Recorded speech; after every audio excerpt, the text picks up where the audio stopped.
Si on prend une définition du dictionnaire, l'histoire c'est une connaissance du passé, de l'humanité et des sociétés humaines, une discipline qui étudie ce passé et cherche à le reconstituer. On reconstitue le passé en se posant des questions. De là naissent les problématiques auxquelles on répond avec une méthode. C'est elle qui va vous être présentée ici. Pour faire de l'histoire, on commence par regarder des faits, des événements, qui sont tirés des sources, des écrits, des objets, et on les trouve dans les lectures. Ensuite, il y a le contexte, un environnement ou plutôt des environnements. Cet environnement peut être économique, social, politique, etc. Le contexte est toujours vaste. Il faut centrer sur ce qui vous semble important et ou en lien avec le sujet et les faits. On trouve le contexte également dans les lectures. La confrontation fait et contexte pose parfois problème.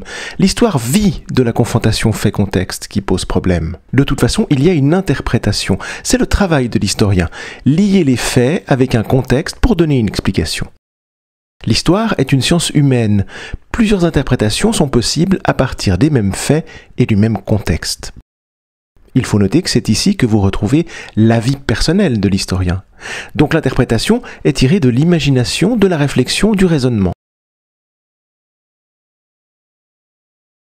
Prenons un exemple assez loin d'Europe. Un fait. En 1932, un rhinocéros en or est retrouvé au nord de l'Afrique du Sud. Une datation situe sa création au XIIe siècle.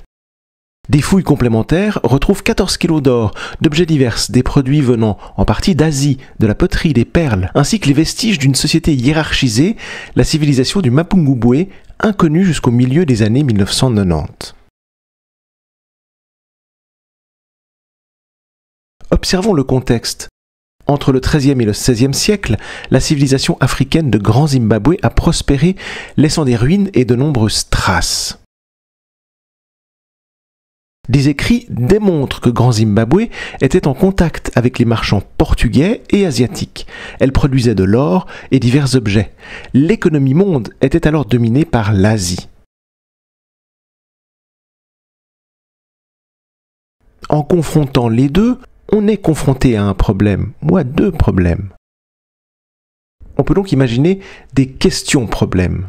D'abord, comment le rhinocéros en or est arrivé en pleine brousse alors qu'il faut maîtriser l'extraction de l'or et la métallurgie pour le fabriquer? Grand Zimbabwe était situé plusieurs centaines de kilomètres plus au nord que Mapungubwe et plus d'un siècle plus tard. C'est pas facile de fabriquer une telle statuette. La réponse est que Mapungubwe a précédé Grand Zimbabwe également dans la maîtrise de la métallurgie parce qu'on sait que cet objet a été fabriqué là-bas.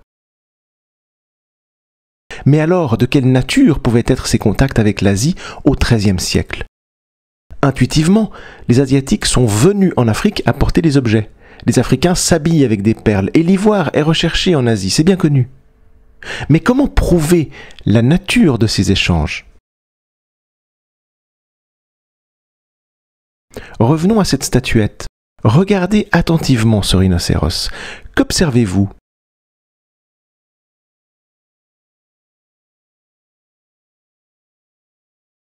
Et c'est là qu'on peut amorcer une interprétation. Il n'a qu'une corne. C'est donc un rhinocéros asiatique. Il n'y a pas de rhinocéros à une corne en Afrique. De là une hypothèse. La seule raison qui pousserait les Africains à fabriquer un animal qui n'existe pas chez eux serait de vendre cet objet à des marchands asiatiques. La densité des échanges économiques entre Asie et Afrique et la place de l'Afrique dans ces échanges au XIIe siècle est plus riche qu'imaginé. En conclusion, pour faire de l'histoire, il suffit donc de suivre ce petit canevas.